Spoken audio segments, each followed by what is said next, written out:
կյանքը նրա համար է, որ դու առջև նայես, իսկ նրա համար հարկավոր է ապրել։ Մեկ ժամում ապրեցի 20 կլինիկական մահ, բայց վերջին անգամ ինձ Աստված փրկեց։ Մարդկության կարևորագույն ձեռքբերումը եղել է հավատքի գիտակցումը։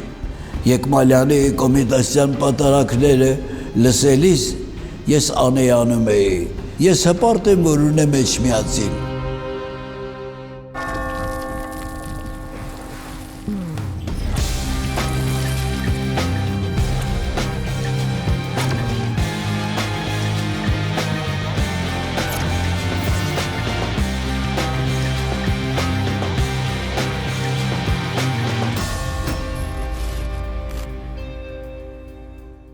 Տարիներ առաջ ասացիք, որ բնավ ուշադրություն չեք դարձնում տարիքին եւ զգում եք ձեզ այնքան, որքան ձեր էներգիան է, որքան ձեր ուժն է, եւ այսօր էլ եկաք շատ լավ տրամադրությամբ, կատակներով սկսել ենք մեր զրույցը։ Ինչպես եք այսօր? Եվ հիշում եմ, մի անգամ ասացիք, որ 100 տարի եք ապրելու, որպեսզի ձեր հոր փոխարինել ապրեք։ Ինչպես է ձեր առողջությունը եւ վճռականությունը գնալու առաջ։ Նախ շնորհակալություն հրավերի համար։ Շատ հետաքրքիր հարց է։ Ես առհասարակ չեմ հաշվում տարիները։ Կյանքը նրա համար է, որ դու առջև նայես, ապագան տեսնես, իսկ նրա համար հարկավոր է ապրել։ Չեմ հաշվարկում տարիքս։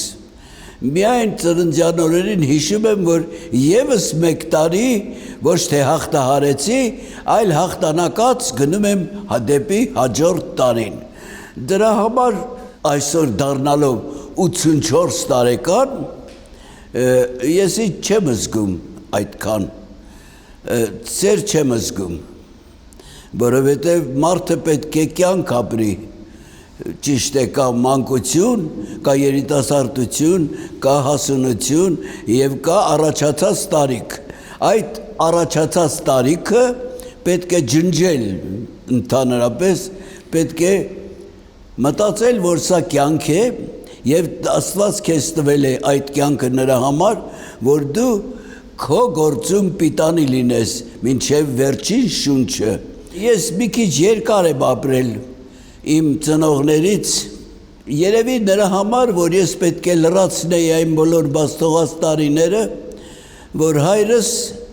կյանքից հեռացել է պատերազմի պատճառով 30 տարեկանում։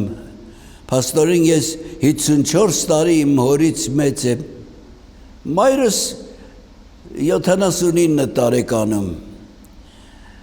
Եղբայրս 4.5 տարեկանում։ Քույրս 1 ամսականում։ Այդ բոլոր չապրած տարիները երևի Աստված շնորհեց ինձ։ Ես համարձակ եմ ասում այդ բառերը, որովհետև առիթ ունեցա առնչվել անբացատրելի էության գոյի փոխակերպումը եւ դրանից հետո հասկացա, որ այո, այն պարգևը, որ իհարկե բժիշկների օգնությամբ տրվեց ինձ, տրվեց նրա համար, որ ես լրացնեմ իմ հարազատների, իմ ընտանիքի երազանքները, երևի թե ես չգիտեմ, որքանով կարողացա արդարացնել հույսերը, բայց ասեմ, որ այն դաժան օրերին, երբ կյանքի եւ մահու խաչմերուկում էի, մեկ ժամում ապրեցի 20 կլինիկական մահ, բայց վերջին անգամ ինձ Աստված փրկեց բժիշկները, բայց վերջինը Աստված եւ երևի իմ կամքի ուժը, որ շատ եմ սիրել կյանքը, ոչ թե սիրել եմ, որ ինձ տեսնեմ այդ կյանքում, այլ որ ես տեսնեմ այն կյանքը, որը վայելում են իմ զավակները, իմ ընտանիքը, իմ հարազատները, իմ սիրելի գործընկերները եւ առհասարակ հայ ժողովուրդը։ Եվ ես հասկացա, որ այդ կյանքը ինձ պարգև չի տրված, այլ պարտադրանք է։ Պարտադրանք է, որ ես շարունակեմ իմ աշխատանքային գործունեությունը եւ ոչ թե վայելեմ, այլ պարզապես նվիրյալը լինեմ այն գործի, ինչի համար ինձ երևի թե նաև Աստված է կերտել։ Դուք ապրել եք ոչ միայն ձեր կյանքը, ապրել եք ոչ միայն մեկ կյանք, այլ թվում է թե ապրել եք այնպիսի տասնամյակներ, որտեղ ապրել եք մի ամբողջ ազգի, մի ամբողջ պետության կյանք ու տեսել եք պետությունների փլուզում, կայսրությունների փլուզում, տեսել եք նորանկախ Հայաստանը, շատ ու շատ քաղցր ու դառը էջեր ու կարելի է ասել, որ ձեր կյանքը մի հսկայական նաև պատմության դասագիրք է, տարբեր գլուխներով, որն է մեր հայոց պատմության այս վերջին տասնամյակների այն ամենաքաղցր էջերը, որոնք դուք անդադար վերհիշում եք մանավանդ այսօր, շատ դառը օրերի ընթացքում։ Գիտեք, ես ծնվել եմ 41 թվականի դեկտեմբերի 12-ին, մի ժամանակ իհարկե արդեն 2 ամիս առաջ հայրս զոհվել էր, եւ ասեմ, որ այդ անբացատրելի տարին, որ պատերազմ հայտարարվեց երկրին եւ ժողովրդին, ես ծնվեցի։ Ես իհարկե իմ ամենափոքր տարիքը չեմ կարող հիշել, բայց ես հիշում եմ ինձ 3 տարեկանից։ Եվ ես այդ պատկերները մինչև օրս երբեք չեմ մոռանում։ Ես հերթով չեմ թվի այդ երևույթները, բայց ասեմ, որ ունեցել եմ հրաշալի մայր, ով իր ամբողջ գիտակցական կյանքը նվիրել է ինձ, ոչ թե մարդ դարձնելու, այլ իսկապես ինձնից ստանալու մեկին, ով պիտանի լինի շրջապատին։ Դա վերաբերվում է եւ երաժշտական կրթությանը, եւ դպրոցին բնականաբար, եւ առհասարակ կյանքին, մարդկային փոխհարաբերություններին։ Ես այդ տարիները վայելել եմ, որովհետեւ երեխա եմ եղել, երևի չեմ կշռադատել, թե ինչ ասել է պատերազմ։ Մանավանդ որ կյանքը շարունակելի էր, հատկապես մեր քաղաքում, որտեղ մենք չէինք հայտնվել այնպիսի մի տարածքում աշխարհագրական, որտեղ ընթանում էին հենց սարսափելի պատերազմի երևույթը, պատերազմը իբրև երևույթ։ Բայց ես մի տարօրինակ բան եմ հիշում, որը գուցե ծիծաղելի լինի, բայց ինձ համար երբեք ծիծաղելի չի։ Ոչ մի վայրկյան Երևան քաղաքի բնակարաններում չմարեց լույսը։ Երբեք եւ ոչ մի վայրկյան։ Պարզապես պատուհաններին սև ինչ որ թղթով եւ կտորով փակում էին, որպեսզի լույսը դրսից չերևա, քողարկվի։ Սա է միակ բանը, բայց ցերեկը կյանքը ընտանում էր այնպես իհարկե չեմ կարող ասել, որ հրաշալի կյանքով էին ապրում, ոչ, շատ դժվար կյանքով էին ապրում, բայց այդ դժվարությունը հույս ուներ իր ներսում, նպատակ ուներ իր ներսում, եւ վերջապես եկավ 45 թվականը, բնականաբար ես 4 տարեկան էի, բայց ես այսօրվա նման հիշում եմ, ամբողջ քաղաքը ցնծության մեջ էր, մենք ապրում էինք Նալբանդյան 79 հասցեում եւ մայրիկիս աշխատատեղից մինչեւ այնտեղ պետք է անցնեինք մի քանի փողոց, այդ թվում նաեւ Աբովյան փողոցը։ Հասնեինք մինչեւ Մոսկովյան փողոց եւ հետո թեքվեինք դեպի մեր տուն։ Ամբողջ փողոցը սեղաններ էր բացված, տոնական գինի, խմիչքների տեսականի,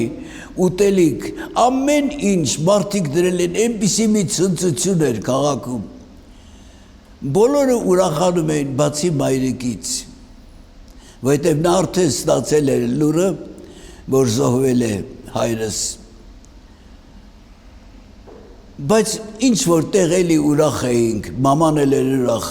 որովհետև վերջապես այլևս որևէ մի ընտանիքում չէր դասի ոչ մի ընտանիք չէր սպասի այն երանգյուրի թղթին, որ գալիս էր, որ ազդարանում էր, որ այլևս իզուր է սպասելը տվյալ անձին, հորը, եղբորը, բոլորին, Փեսային եւ առհասարակ։ Ես ապրեցի թե Ստալինյան դարաշրջանը եւ թե նրանից հետո Խրուշչովյան, հետո Բրեժնևյան եւ ապրեցի նաեւ Գորբաչովյան դարաշրջանը։ Հիմա ապրում ենք Հայաստանի կյանքով։ Ծանր կյանքով։ Ես չեմ ուզում քարկցել, որտեվ ես եմ ապրել այդ կյանքում։ Մարդել իր կյանքը հեչ համարի, չէ, ընդհակառակ, բայց պետք է հասկանաս, ինչ տվեց քեզ նախկին տարիները, ինչ արեցիր դու։ Ասեմ, որ ես ընդամենը 18 տարի հետո դարձա երգիչ եւ առաջին անգամ 1961 թվականի նոյեմբերի 5-ին իմ դեմքը երևաց Հայաստանի հեռուստատեսությամբ։ Այդ օրվանից ես մնացի անսամբլում իբրև մենակատար։ Հետո ուրեմն 62-ի սկզբին մարտի կողմերն էր երևի, այո, եթե չեմ մոռանում, կայացավ կոմպոզիտորների միության առաջին համագումարը, որտեղ բնականաբար ելույթ ունեցավ նաև մեր անսամբլը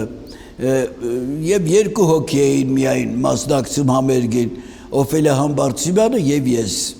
Բարեբախտաբար ինձ համար շատ կարևոր էր այդ համերգը, որովհետեւ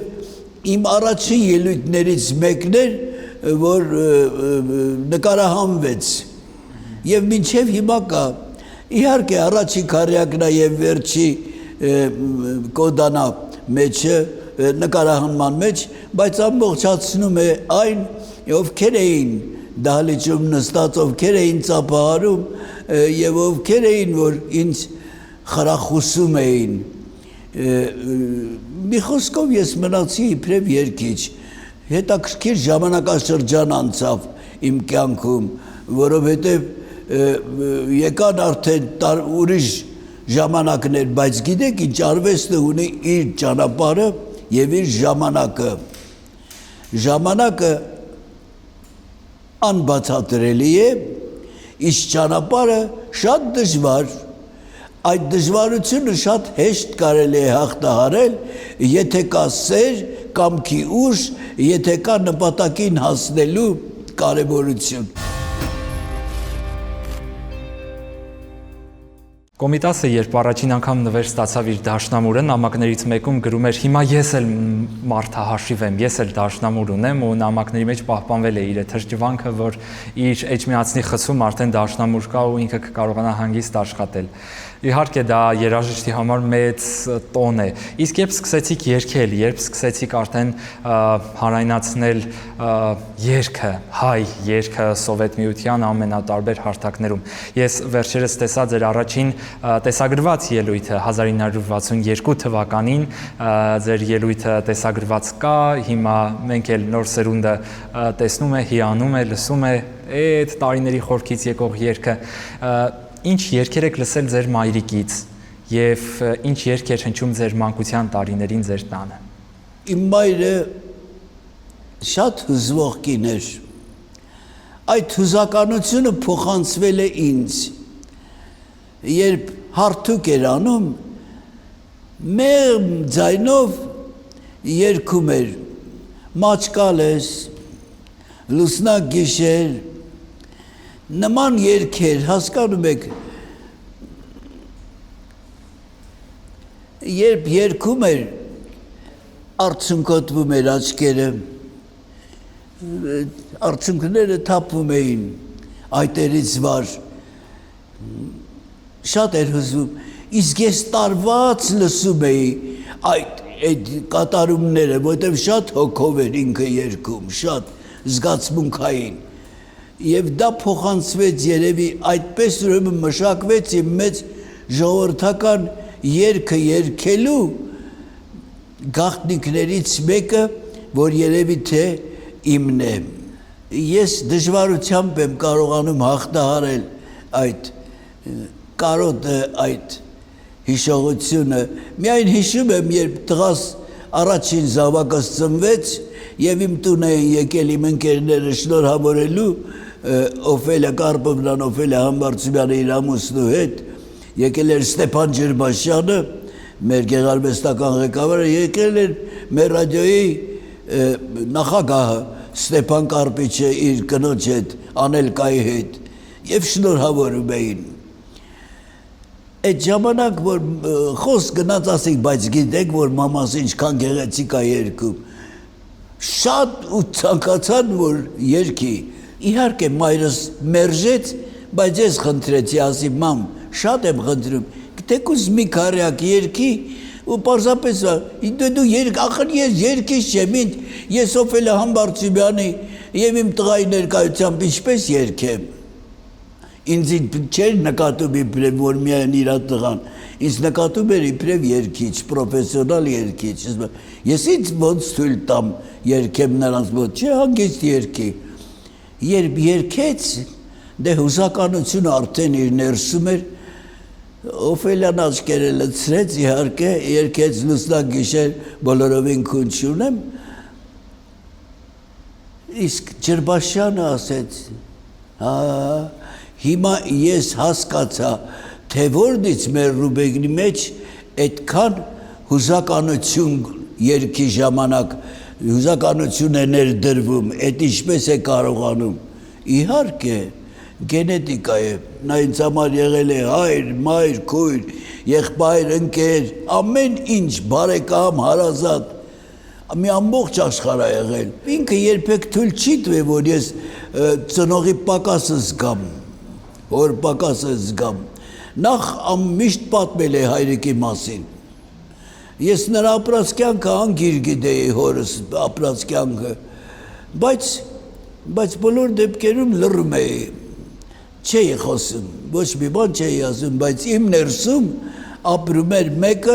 որին երբեք չէի տեսել։ Պաշտում էի մորս, բայց երբեք չէի մոռանում, որ ես ունեցել եմ շատ հրաշալի հայր, ափսոս, որ չտեսավ ինձ։ Բայց ես իրեն տեսա, երբ կյանքի եւ մահու ճանապարհին էի, երբ կլինիկական մահ ունեցա, ես տեսա ոչ թե այն նկարներով, որին ճանաչում եմ, այլ ավելի երիտասարդ մայրիկիցս մի քիչ հեռու կանգնած արտասվում էր ինձ համար, որ ես նման վիճակում եմ։ Հետո մայրս ինձ խիստ, որտեղ ինքը խիստ կին էր, ասեց, մի անհանգստացիր, դու շատ ապահով ձեռքերում ես, վերադարձիր կյանք։ Եվ մի քանի րոպե հետո երևի, չգիտեմ, ես վերադարձա կյանք։ Վերադարձա նրա համար, որպեսզի ոչ թե ավարտեմ այն ինչ չեմ արել, այլ շարունակեմ այն կյանքը, ինչի համար ինձ Աստված կերտել է եւ իմ ծնողները։ Սա շատ հետաքրքիր ու զգացմունքային թեմա է ու հրաշալի է, որ կիսվեցիք իրապես հավիտենական կյանքը մանավանդ երիտասարդներին, մանավանդ այսօր, երբ պատերազմական դրության լարվածության մեջ երիտասարդները առնչվում են երիտասարդի մահվան հետ, շատ խոսող, շատ կարևոր թեմա է ու դուք հիշատակեցիք նաև Աստծո օգնությամբ հետ գալը։ Սովետական տարիներ եք անցել ու տեսել եք աստվածամերժության տարիները, երբ ձեր մեջ սկսեց ձևավորվել հավատքը,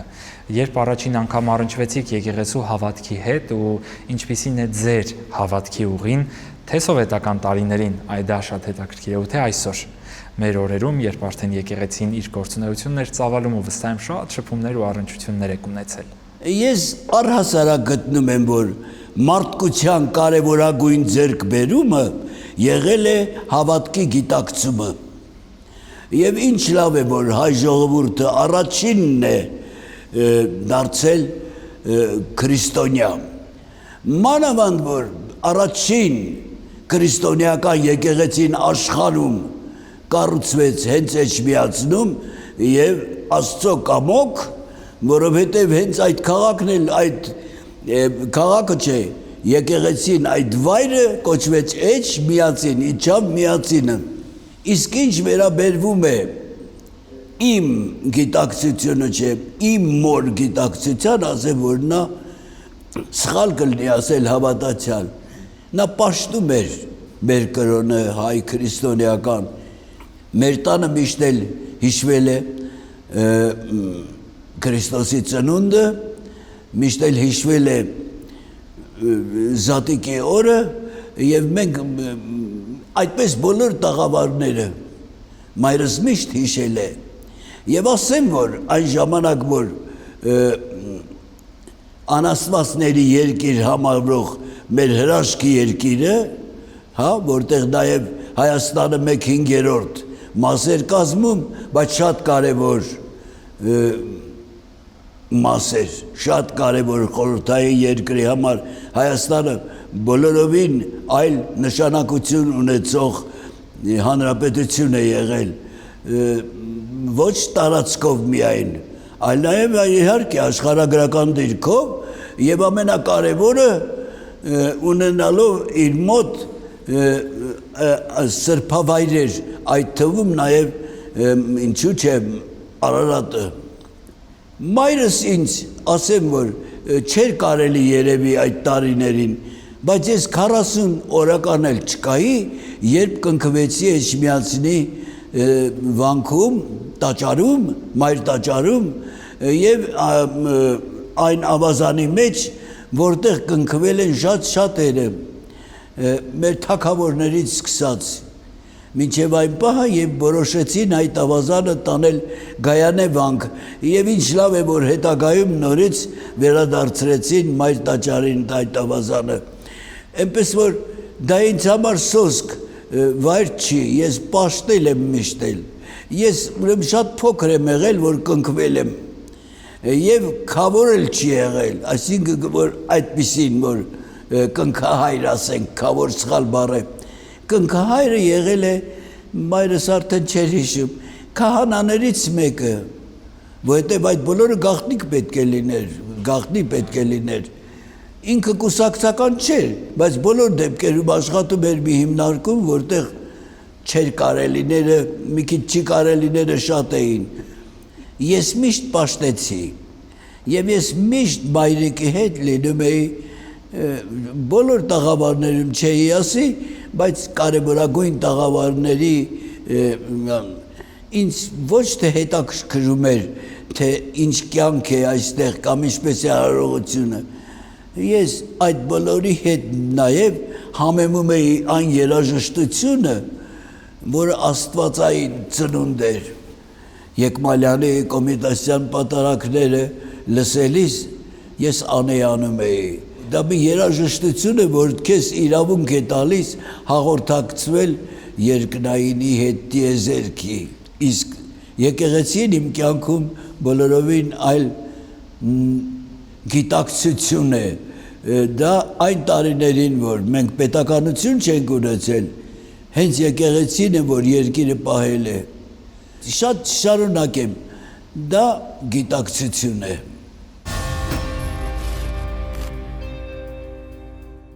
Շքանշանն եք ստացել Հայ առաքելական եկեղեցու, բարձրագույն այդ շքանշանը, վստահ եմ, որ Վեհապար Հայրապետը շատ բարձր է գնահատել ձեր գործունեությունը, ձեր երկարվեստը, ինչ կհիշեք ձեր հանդիպումներից, վստահ եմ շատ հանդիպումներ եք ունեցել Վեհապար Հայրապետի հետ։ Իմ ապրած կյանքում շատ են եղել վեհապարներ, բայց ես անմոռանալի եմ համարում Վազգեն առաջին կաթողիկոսին, ամենայն հայոց կաթողիկոսի հետ իմ վերաբերմունքը եւ իր ուշադրությունը իմ անձի նկատմամբ չեմ կարող մոռանալ նաեւ հաջորդող տեղապահ կաթողիկոսին, բայց չեմ կարող նաեւ անտեսել ներկա ամենայն հայոց կաթողիկոսին, ախր գնահատելու համար, հասկանալու համար պետք է գիտակցել, որ մեր եկեղեցու կարգավիճակը եւ բարձրագույն աստիճանը, որ տրվում է, դա բացառիկ շնոր է եղել, որը որոշվել է երկրորդ տիեզերական ժողովին։ Իսկ դուք գիտեք դա որ տարիներին 300 քանի թվականին է եղել։ 381 Որոշվել է, որ ուրեմն առաքելական եկեղեցին բացառիկ է եւ որովհետեւ առաջինն է իբրև պետություն ընդունել քրիստոնեությունն իբրև պետական կրոն, ոչ թե կրոնի գիտակցում, այլ պետական կրոն, ուրեմն նրա